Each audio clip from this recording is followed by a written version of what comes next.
ഈയിടെയായിട്ട് നമ്മുടെ സോഷ്യൽ മീഡിയയിൽ ഏറ്റവും കൂടുതൽ ട്രെൻഡിങ് നിൽക്കുന്നൊരു വീഡിയോ ആണ് നമ്മുടെ ദിയാകൃഷ്ണ. എല്ലാവർക്കും അറിയായിരിക്കും ദിയാകൃഷ്ണ, അല്ലെങ്കിൽ അഹാന കൃഷ്ണ, ഹൻസിക. ആ ഫാമിലി വളരെ ഫേമസ് ആണ്.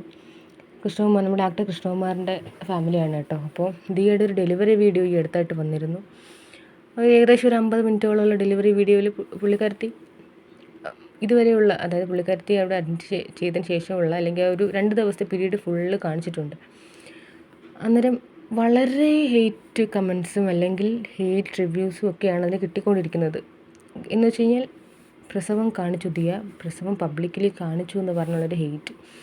കളിമണ്ണ് സിനിമയ്ക്ക് വെച്ചിട്ടൊക്കെ ഒരു കമ്പാരിസണൊക്കെ നമ്മളിപ്പോൾ ഇതിനായിട്ട് കാണുന്നുണ്ട്. അപ്പോൾ എനിക്കിതിൽ തോന്നുന്നു വെച്ചാൽ ഒരു അനാവശ്യമായിട്ടുള്ളൊരു ഹെയ്റ്റാണ് ആ വീഡിയോയ്ക്ക് കിട്ടിക്കൊണ്ടിരിക്കുന്നത്. എന്ന് വെച്ചാൽ നമ്മളെ, അല്ലെങ്കിൽ എന്തെങ്കിലും മോശം ആയിട്ടുള്ള ഒരു ക്ലിപ്പോ അല്ലെന്നുണ്ടെങ്കിൽ അങ്ങനെ ഒന്നും തന്നെ ആ വീഡിയോയിൽ കാണിച്ചിട്ടില്ല. ആകെ കാണിച്ചിട്ടുള്ളത് പുള്ളിക്കാരത്തിൻ്റെ ഇമോഷൻസാണ്. അത്രയും ഒരു ജേണി. ആ ജേണിയിൽ പുള്ളിക്കാരത്തെ പറ്റി അറിയാവുന്നവർക്കറിയാം. ദിയാകൃഷ്ണ എന്ന് വെച്ചാൽ ഇഞ്ചക്ഷൻ പോലും പേടിയുള്ള ഒരു കൂട്ടത്തിലായിരുന്നപ്പോൾ ഒരുപാട് പേരങ്ങനെ കാണും.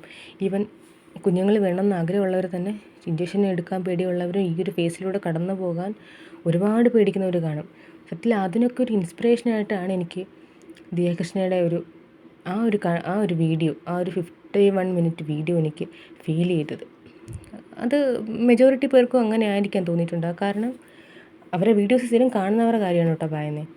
അപ്പോൾ ഒരു അനാവശ്യമായിട്ടുള്ളൊരു ഹെയ്റ്റ് ആ വീഡിയോക്ക് കിട്ടുന്നുണ്ട്. അപ്പോൾ അതിലും മോശമായിട്ടുള്ള പല വീഡിയോകളും നമ്മുടെ മുന്നിൽ കാണുന്നുണ്ട്. ഒരുപാട് വീഡിയോസ്, അതിപ്പോൾ ലൈവ് ആയിക്കോട്ടെ, വീഡിയോസ് ആയിക്കോട്ടെ, ഷോർട്സ് വീഡിയോ ആയിക്കോട്ടെ, ഒരു മെച്യൂർഡ് കണ്ടൻറ്റുകളൊക്കെ ഒരുപാട് വരുന്നുണ്ട്. പിന്നെ ഇതിന് ഇത്രയും ഹേറ്റ് കിട്ടേണ്ടുന്ന ആവശ്യം എന്താണ് എന്നുള്ളതാണ് എനിക്ക് മനസ്സിലാവാത്തത്. അപ്പോൾ നിങ്ങളുടെ അഭിപ്രായം എന്താ ഇതിനെ പറ്റിയിട്ട്? ഈ കാണിച്ചാൽ നിങ്ങൾക്ക് എന്തെങ്കിലും മോശമായിട്ട് തോന്നിയിട്ടുണ്ടായിരുന്നോ?